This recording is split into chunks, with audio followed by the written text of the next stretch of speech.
I'm Dr. Robin Lincoln Wood of Renaissance2.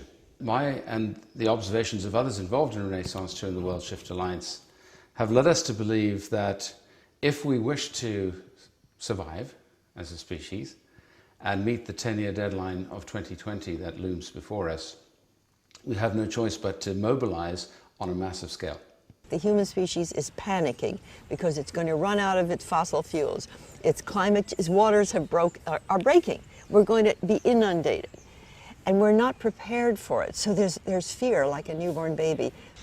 What do we have to do in order to have a global shift and to focus on those change levers so there can be a universal understanding of what needs to happen? We have never seen the emerging world. We've seen the world that's dying, but we have not seen the world that's being born in our midst, partially due to the crisis and partially due to the genius of humanity to create.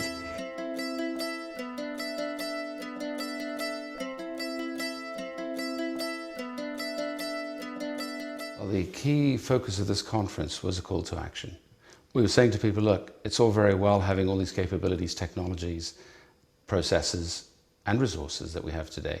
But unless we focus them with a laser beam on the absolutely essential things that we have to do to make it through in the next decade, we're going to fail as a civilization. A big part of Renaissance2's mission is to catalyze social innovation that leads to a renewable and thriving civilization. We have a phrase, we scan for, map, connect, and communicate that which is working for coherent mobilization for action. In the Worldshift room, you scan for innovation, success, breakthrough at any scale, in every field. We talk about bringing business genius to global emergencies and new opportunities. That's what Renaissance2 does. And to do that, to transition ourselves, our organization, and our species through this great shift over the next few decades, we're going to have to mobilize the largest coordinated series of campaigns in human history, right around the planet. This event now has come in as the first Great Shift gathering. And the biggest thing that we've understood is that business has a crucial role to play in the future. Business, be it small enterprises, medium, multinationals, is now the largest type of organization on the planet, spanning countries, and as the dominant organization form has an absolutely vital role to play as we move forwards. Because entrepreneurship, creative entrepreneurship with an evolutionary purpose is probably the most capable of being an agent of evolution on this planet. It's being done in a very 21st century way. That's why we call it the second Renaissance, because we're harnessing not only individual genius, but the collective genius of groups of people with great diversity of different ecosystems of capabilities that can make things happen. I became convinced that there were several key differences that made this a new event. For one thing, Robin made one statement that I had never heard before in quite the same way.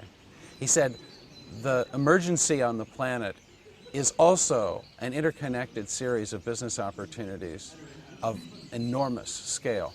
To build on what's working and what people are already co-creating in order to accelerate what needs to happen in the next decade.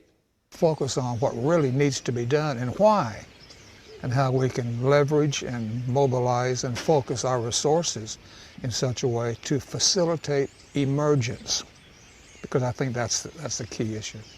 I think it's critical. If we're going to shift anything in our broader world, the challenges we face today, we need a new approach for working together towards a common purpose that gets around the ecosystems we see currently and shifts us towards something that is more responsive to the challenges we face, can deal with complexity. And that's the role of Renaissance2, to act as a connector, to act as a catalyst for social innovation that will lead to a renewable and resilient civilization. And this networking with networks, this mesh work, this big tent of committed change agents, that also inspired me. And then the people who are involved, that was also a huge source of inspiration.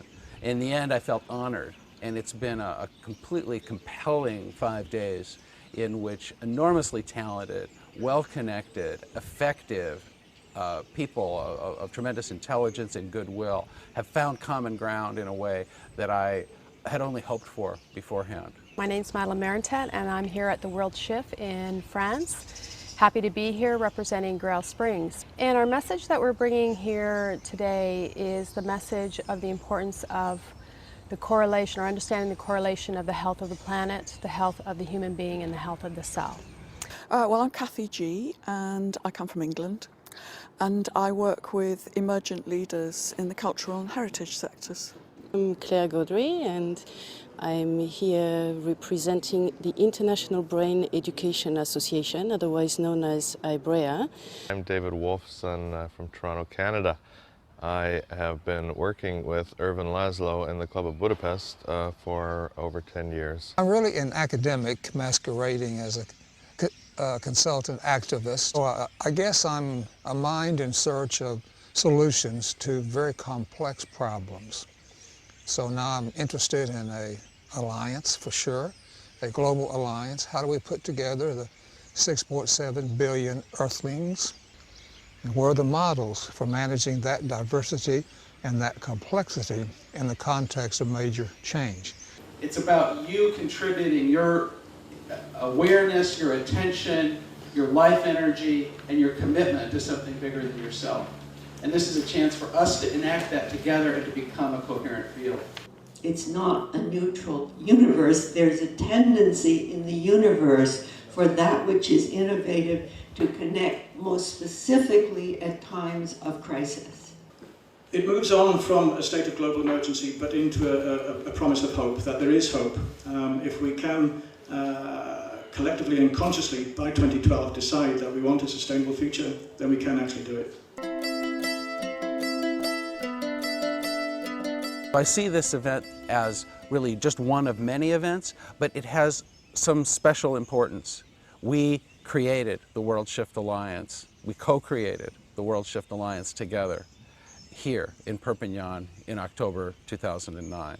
By co-founding the Worldshift Alliance with the Foundation for Conscious Evolution in Worldshift 2012, we've actually demonstrated, even this week in this event, this massively successful event, just how we can mobilize human inspiration, energy, and genius. I'm going to take away a greater confidence in the fact that we are doing much of what we say we are doing. And we embrace that responsibility, and through embracing that responsibility we find our own liberation from our own ego, and then life could not be better, even when it's very challenging.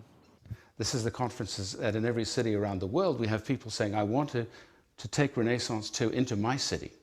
I want to take what you're doing in those crucibles into my city, into our businesses, into our NGOs, into our government and our culture. That's saying that we have the seeds here of a whole new future. I would say the poetic goal of the Worldshift Alliance is a planetary birth experience by 2012. That would mean a sufficient amount of coherence and connectiveness that we could feel we could take our first coordinated breath on this planet. That we have the energy, the food, and the resources to make it through the crisis together, such that we can begin to approach an unknown future. It's certainly not that we will have solved everything, but if we can coordinate enough to know we can make it through, there's nothing to stop humanity. And we can have a moment of celebration, just as you do when a baby is born and opens its eyes for the first time.